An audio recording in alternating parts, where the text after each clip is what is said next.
கரூர் விஷயத்துல ரொம்பவும் லெத்தார்ஜிக்கலாகவும் உணர்ச்சி இல்லாமலும் செயல்பட்டது தமிழக போலீசார். காரணம், சட்டசபையில் சீஃப் மினிஸ்டர் ஐயா மு.க. ஸ்டாலின் சொல்லியிருக்காரு 606 பேர் இருந்தாங்க இன்னைக்கு. ஆனா இந்த டிஜிபி சொல்றாரு 500 பேர்னு. அதுதான் இன்னைக்கு எடப்பாடி பழனிசாமி எதிர்கட்சி தலைவர் அதை சுட்டி காண்பித்திருக்கிறார். ஆக மொத்தம் பல இன்னல்களுக்கிடையே இந்த மாதிரியான ஒரு திராவிட முன்னேற்ற கழகம் முதல் முறையாக இது மாதிரியான ஒரு தர்ம சங்கடத்தை சந்திக்கிறது.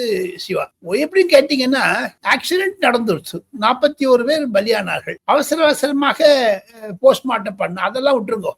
இவர் சீஃப் மினிஸ்டர் 1 மணிக்கு 2 மணிக்கு நைட்டு போயிட்டார். வாழ்த்துக்கள், போக வேண்டியது அவருடைய கடமை அவர் செஞ்சார். It's a bright movement of chief minister. அதே மாதிரி ஐயா எடப்பாடி பழனிசாமி எதிர்கட்சி தலைவர் மத்த நாள் கட்டார் போயிட்டார். இன்னைக்கு சட்டசபையில, தமிழக சட்டசபையில் நடந்த சுருக்கத்தை அயல் நாட்டில் இருக்கக்கூடிய தமிழர்களுக்கு சுருக்கமாக சொல்ல வேண்டும் என்றால், ஏன் அவசரமாக அள்ளி கொளுத்திகள் அந்த கோலத்தை என்று எடப்பாடி பழனிசாமி சட்டசபையில் கேட்க, யாரை காப்பாற்றுவதற்காக?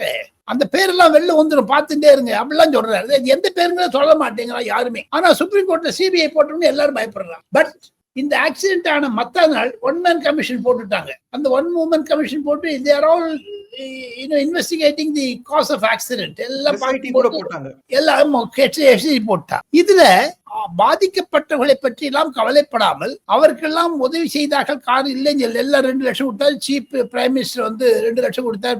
சிஎம் 10 லட்சம் கொடுத்தார். விஜய் 20 லட்சம் கொடுத்தார். எல்லாம் சரி. ஆனா ஒண்ணு, செந்தில் பாலாஜி ஏன் சார் பிரஸ் கான்ஃபரன்ஸ் வச்சார்? நல்ல கேள்வி சார்.